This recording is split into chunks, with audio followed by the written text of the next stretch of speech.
E aí, gente boa! Vamos falar um pouquinho aqui de uma passagem muito interessante que está neste livro, esse livro aqui, que conhecemos como Bíblia. Bíblia. É só para despertar a curiosidade daqueles que abarrotam as congregações hoje, né? Os templos feitos por mãos de homens, né? Templos de pedras. Só para aguçar a sua curiosidade, deixa eu te perguntar. Você sabe quem foi o rei Josias? Você está aí todo dia, dentro das igrejas. Não vai me dizer que você não sabe quem é Josias. Vou te dar um safonão por cima da orelha. Hã? Não sabe? Ih, rapaz. Então você está perdido aí dentro, hein? Tá perdido, é muito oba-oba, é muita língua estranha e pouca informação, né? Eita, crente perdido, ó. Desperta, raça de víbora. Olha lá, só para te deixar curioso, para depois você ir pesquisar lá. Livro de Reis, segundo Reis, a partir do capítulo 22, se quiser ler um pouquinho antes, é interessante para você saber de muita coisa. Quem foi o rei Josias? Rei Josias, como diz aqui anterior, rei Josias foi filho de Amon. Quem foi Amon? Foi filho de Manassés. Quem foi Manassés? Quem foi Amon? Dois reis terríveis, idólatras, dois caras extremamente sem vergonhas que traíam o Senhor constantemente, oferecendo é, incenso e todo tipo de abominação a ídolos, a deuses estranhos, pagãos, todo tipo de idolatria eles cometiam. E quem foi Josias? Josias é filho de Amon. Amon é filho de Manassés. Olha só que interessante. Olha só que interessante. Josias tinha 8 anos de idade quando começou a reinar. 8 anos. Segura essa aí, ô crentaiada. Crentaiada. Cristandade. Católico, evangélico, seja qual for a tua classe. Segura essa aí. Ele tinha 8 anos de idade. O camarada tinha tudo para seguir os passos do pai, do avô, do bisavô e de todos que antecederam antes dele. Olha a influência que ele poderia sofrer com apenas 8 anos de idade, tendo em vista que todos os seus antes dele, né, a maioria, todos foram terríveis idólatras. Terríveis idólatras. Saquearam as nações de Israel e de Judá com todo tipo de abominação. Encheram, né? Na verdade. Olha só.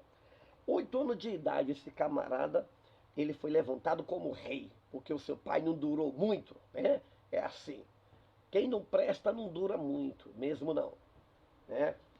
Então veja só o que aconteceu. Esse camarada aqui, ele não tinha ciência das leis, do que estava escrito no livro. É a mesma coisa que acontece hoje com muitos que estão dentro das congregações.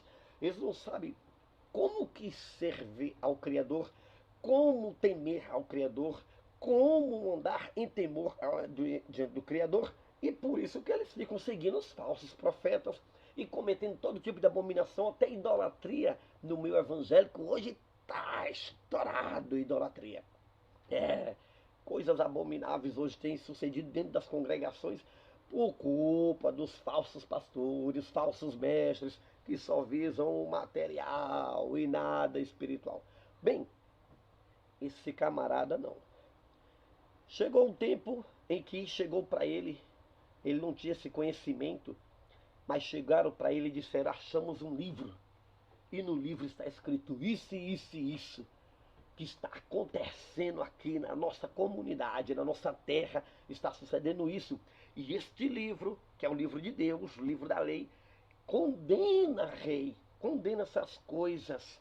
Quando ele ouviu tais palavras, ele rasgou as suas mechas. creio que esse camarada, ele, meu Deus do céu, esse cara deve ter gritado com a sua alma diante de Deus pedindo perdão, porque ele não sabia que aquelas coisas que aconteciam em seu país não deviam acontecer.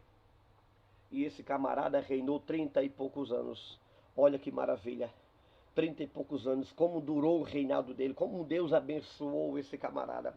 Outra curiosidade, você sabe que estava tão escasso a fé do povo naqueles dias, o campo espiritual, que não tinha nem profeta praticamente.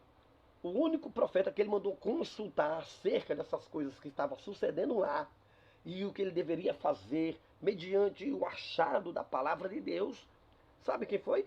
Uma profetisa. Você não sabia, lógico que você não sabe, porque você não lê a Bíblia, você só vai para a igreja, infeliz. Só vai para a igreja, né, infeliz? A Bíblia você não lê, né? Tira ali 40 minutos para ir da igreja, quando volta para casa é só miséria na mente. É verdade, fala que eu estou mentindo, seus trastes. Olha o nome da profetisa. Vamos lá. Então o sacerdote Hilquias, Aicão, Aquibor, Zafã e Asaías foram ter com a profetisa Hulda, profetisa Hulda, mulher de Samalum, o guarda-roupa, filho de Tiquivá, filho de Harás. Ela habitava na cidade baixa de Jerusalém. Havia uma profetisa naqueles dias, você vê, o rei recorreu à profetisa, porque estava tão escasso, a gente conhece tanto, né? Profeta Elias, profeta Eliseu, profeta. Né? Pois é, no dia de Josias, é uma curiosidade, você não sabe a quem ele recorreu para saber, para consultar a palavra de Deus naquele dia, foi uma profetisa. Então, fica aqui também uma dicasinha, não menospreze, né? As missionárias, pregadoras que estiverem por aí pregando, contanto atente, olhe direitinho, porque há muita prostituta em cima de palco, de palanque, de altar. Tem bastante prostitutas, mulheres sem vergonha, safadas, usando a palavra de Deus, assim como muitos homens pilantras usando a palavra de Deus também. É só uma curiosidade para vocês ficar um pouquinho atento aí, parar de ser só um frequentador dos templos. Caracas, e quase que eu esqueci do mais importante, quem foi Josias, além de ser filho daqueles camaradas que eu citei. Josias é o rei que mais se converteu em toda a história. Não foi Davi? Não, não foi Davi, lógico que não. Josias foi o camarada, porque Davi já era convertido, já desde criança. O cara que se converteu, o maior rei de conversão ao Criador, foi Josias. Quando ele ouviu a lei de Deus, ele despertou nele algo tão extraordinário que deveria despertar em toda a raça humana, antes que venha a ira do Criador.